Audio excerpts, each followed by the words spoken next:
सो hey guys. मैं जानता हूँ थोड़े दिनों से मैं काफ़ी इनकंसिस्टेंट था अपने यूट्यूब चैनल पर अगर आपने इंस्टाग्राम नहीं डाउनलोड किया है तो मैं बोलता हूँ कि डाउनलोड कर लो। क्योंकि मैं वहाँ पर भी हूँ और आई एम मेकिंग इट। सो आज शोल्डर डे है और एक रीज़न कि मैं काफ़ी दिन से वीडियोस नहीं डाल पा रहा हूँ वो ये है कि मेरे एकेडमिक्स में काफ़ी ज़्यादा प्रोग्रेस की नीड है। और एज मैं 2 से 5 बजे तक शॉर्ट्स डालता हूँ तो उसमें काफ़ी इनकन्वीनियंट हो जाता है कि मैं उसके बीच में पढ़ाई भी करूँ और शॉर्ट्स भी डालूँ, क्योंकि 7 बजे से तो मेरा वर्कआउट ही रहता है। तो मैंने बीच में काफ़ी ट्राई किया था करने का, पर इससे बहुत ज़्यादा क्लटर मच रहा था। इसीलिए मैंने सोचा है कि अब से वीडियो शायद कंसिस्टेंट हो जाएंगी और हर 2 दिन के इंटरवल पे आ जाएंगी वीडियोस। सो अब बात रही हमारे वर्कआउट की, तो आज शोल्डर्स डे है और इससे पिछले वाले वर्कआउट में भी शोल्डर डे ही हम लोग ने डिस्कस किया था। पर हाँ, आज का वर्कआउट काफ़ी अच्छा होगा और चलो करते हैं स्टार्ट अपना वर्कआउट। और सबसे पहले शोल्डर स्ट्रेन करने के लिए सबसे बेस्ट स्टेप वार्म अप करो, क्योंकि देखो शोल्डर्स काफ़ी प्रोन टू इंजरी होता है। तो शोल्डर्स को ट्रेन करने के लिए अपने हमें काफ़ी ध्यान रख कर ट्रेन करना होता है, ताकि हम उसे इंजर ना कर ले और फिर हमें बेड रेस्ट ना मिल जाए। सो सबसे पहले वार्म अप जरूरी है। तो 2 सेट वार्म अप के लेंगे, फेलियर तक नहीं जाना, बस एक वार्म अप सेट। तो स्टार्ट करते हैं वार्म अप से। वार्म अप के लिए वेट रहेगा 6 kgs। सो वार्म अप्स लेते हैं सबसे पहले, उसके बाद सेट चालू करेंगे। सो वार्म अप के लिए लैटरल रेजेस और शोल्डर प्रेसेस मारता हूँ मैं, पर अभी के लिए सिर्फ लैटरल रेजेस।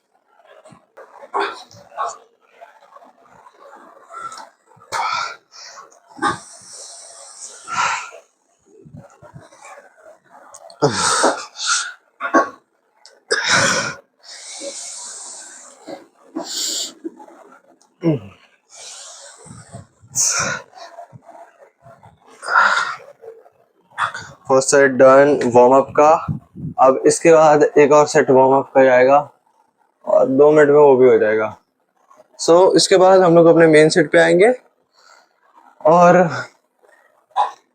आज पहली बार मैं ट्राई करने वाला हूँ अपना शोल्डर वर्कआउट। स्टार्टिंग में मैं करूँगा फ्रंट डेल्ट्स के लिए ओ एच पीज। सो ओ एच पीज इसलिए क्योंकि एज 3 हेड्स होते हैं हमारे शोल्डर्स में, तो तीनों हेड में से मेरा सबसे वीकेस्ट फ्रंट डेल्ट है। तो उसे ट्रेन करने के लिए काफ़ी मेहनत करनी पड़ेगी। तो अभी उसको हम वर्कआउट में सुपीरियरिटी देंगे ताकि उसे थोड़ी इज्जत मिले और थोड़ा ग्रो हो जाए। और इसके बाद बस अब चालू करते हैं अपना शोल्डर वर्कआउट, मतलब ओ एच पी से। और पहले सेकंड सेट और सेकंड वार्म अप सेट। अब इसके बाद कोई भी वार्म अप सेट नहीं रहेगा, ये लास्ट वार्म अप सेट है।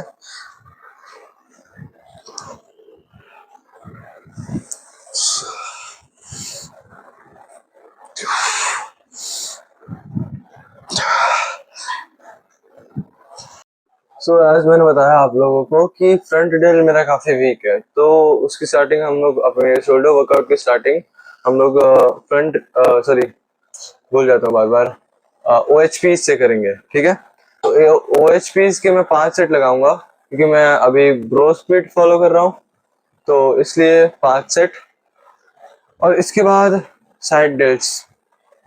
तो चलो करते हैं अपना फर्स्ट सेट, यानी बेस्ट सेट जिसमें हम लोग मैक्सिमम आउटपुट दे सकते हैं हमारे मसल्स को। तो स्टार्ट करते हैं।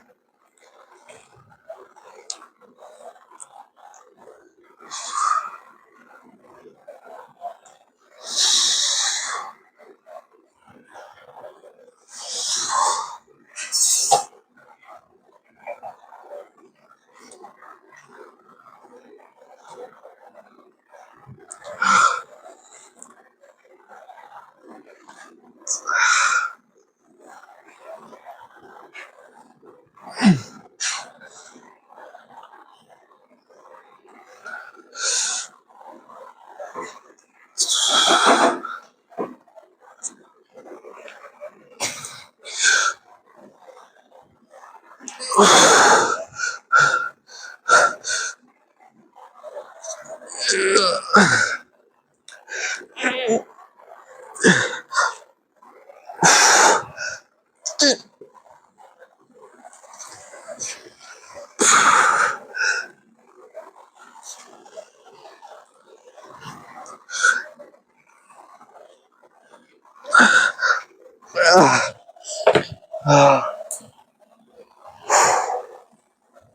सेट डन और फुल फेलियर तक।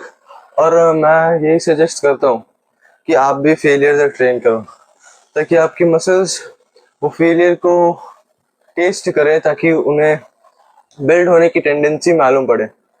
सो अभी फर्स्ट सेट हो चुका है, इसके बाद 4 sets more to go. So here we are with the next set, जो कि 6 kg से है, इसके साथ फुल फेलियर हिट करना है। और एक और चीज बतानी थी कि जो डंबल्स है उसमें प्रोग्रेसिव ओवरलोड करना काफी मुश्किल हो जाता है।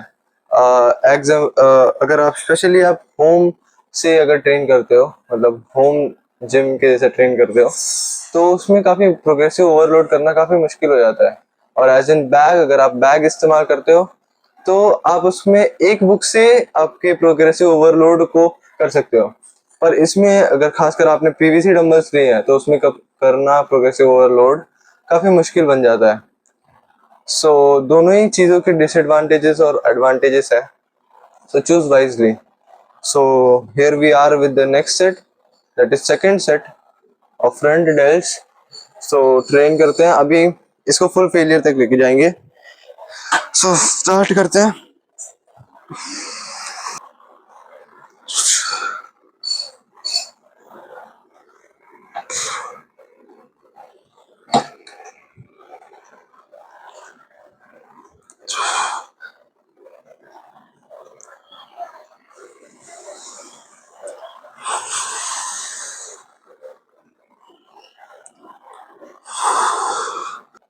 And now moving on to the next set, that is third set. Last set of OHPs, और बाकी के जो सेट्स है मैंने परफॉर्म कर चुका हूँ। और अभी हम लोग लास्ट सेट परफॉर्म कर रहे हैं OHPs के। इसके बाद हम लोग करने वाले हैं परफॉर्म लैटरल रेजेस, ताकि साइड डेल्ट्स अच्छे से ग्रो हो पाए। और साइड डेल्ट्स के लिए टिप्स मैं साइड डेल्ट्स के पार्ट में दूंगा, बट अभी के लिए एक टिप, इसेंट्रिक को कंट्रोल करना काफी ज्यादा जरूरी है।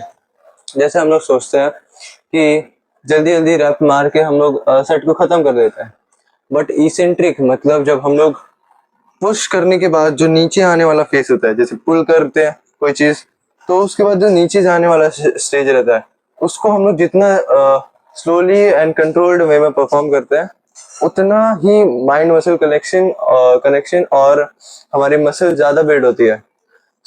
मैं ये नहीं कहूंगा कि 10 से 12 सेकंड का इसेंट्रिक लो, मैं कहूंगा कि 2 या 3 सेकंड का इसेंट्रिक लो।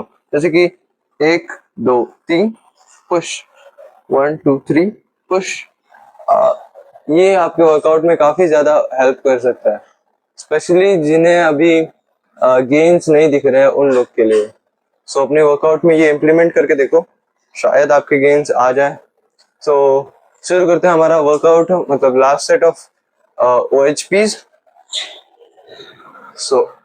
शुरू करते हैं।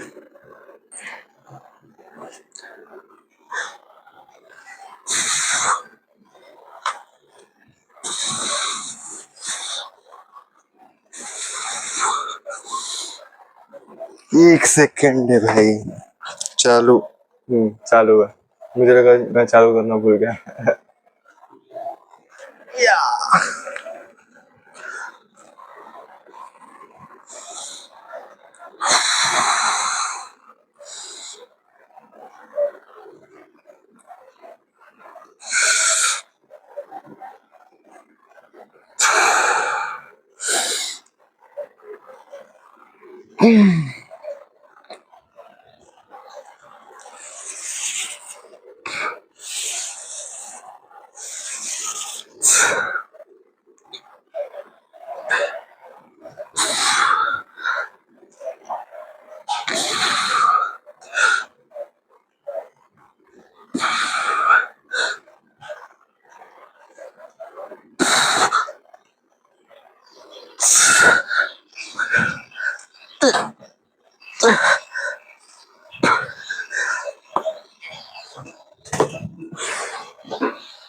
ओके, अब लास्ट सेट हो चुका है खत्म। और इसके बाद अब ये हो चुका है last set of O H P, मतलब ओ एच पी का सेट खत्म हो गया। अब इसके बाद हम लोग करेंगे हमारे साइड डेट्स के लिए। तो साइड डेट्स के लिए हम लोग लैटरल रेजी मेनली परफॉर्म करते हैं। सो साइड डेट्स ट्रेन करने वक्त मिलता हूँ।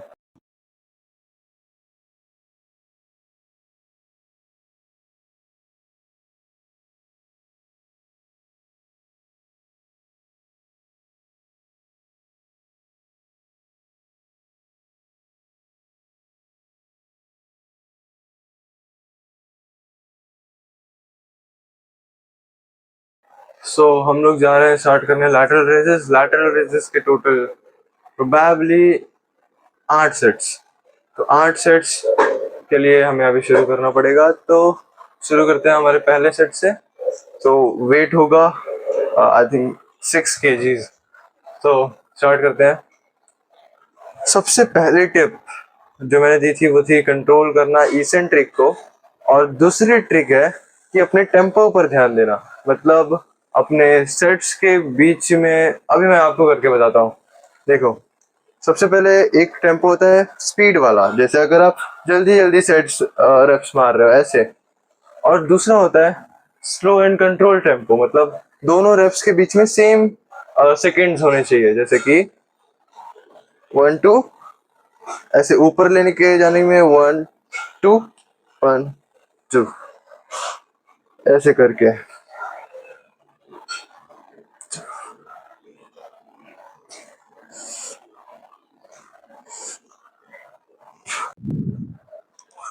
सो गाइस, लैटरल रेजेस का लास्ट सेट। सो इसमें भी वेट सेम है। तो स्टार्ट।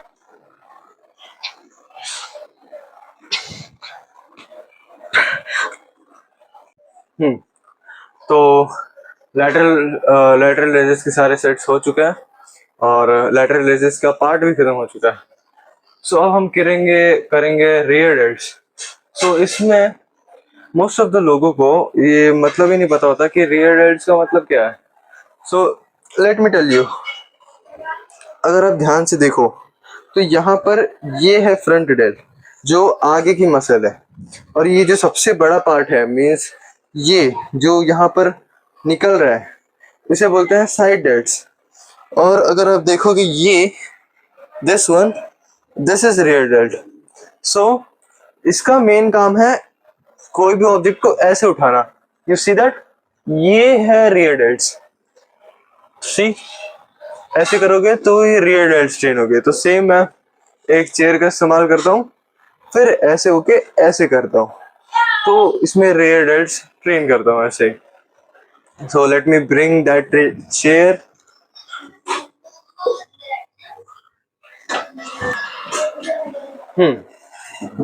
सो ये रही चेयर। सो अब इसे डिफरेंट एंगल पे शूट करते हैं ताकि आपको एक अच्छा ओवरव्यू मिल सके। सो रियर डेल्ट्स को ट्रेन करने के लिए मैं यूजुअली ऐसे ट्रेन करता हूँ, तो आपको पता चलना चाहिए कि मैं कैसे ट्रेन करता हूँ। सबसे पहले मैं एक चेयर पर बैठ जाता हूँ। उसके बाद दोनों डंबल्स को ग्रैब करता हूँ और उसके बाद एल्बोज को फ्लेड आउट कर कर रेप्स को परफॉर्म करता हूँ। चलो स्टार्ट करते हैं अपना set. 1 2 3 go. Slow and controlled.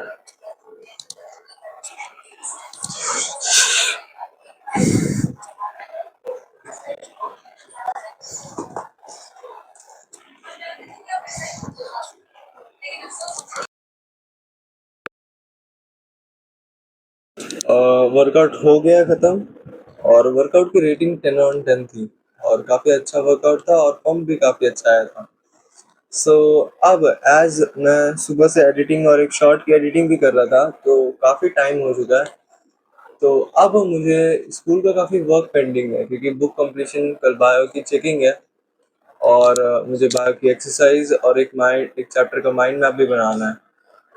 उसको करने में थोड़ा टाइम जाएगा। अभी बज रहे हैं 9। तो 9 बज गए हैं। तो प्रोबेबली मैं 11:30 या 12 बजे तक सो जाऊंगा। सो रेट करना कि आपको ये वीडियो कैसा लगा। और अभी वीडियो खत्म नहीं हुई है, मैं आपको मिलूंगा अपना होमवर्क कंप्लीट करने के बाद। तो मिलते हैं थोड़ी देर में।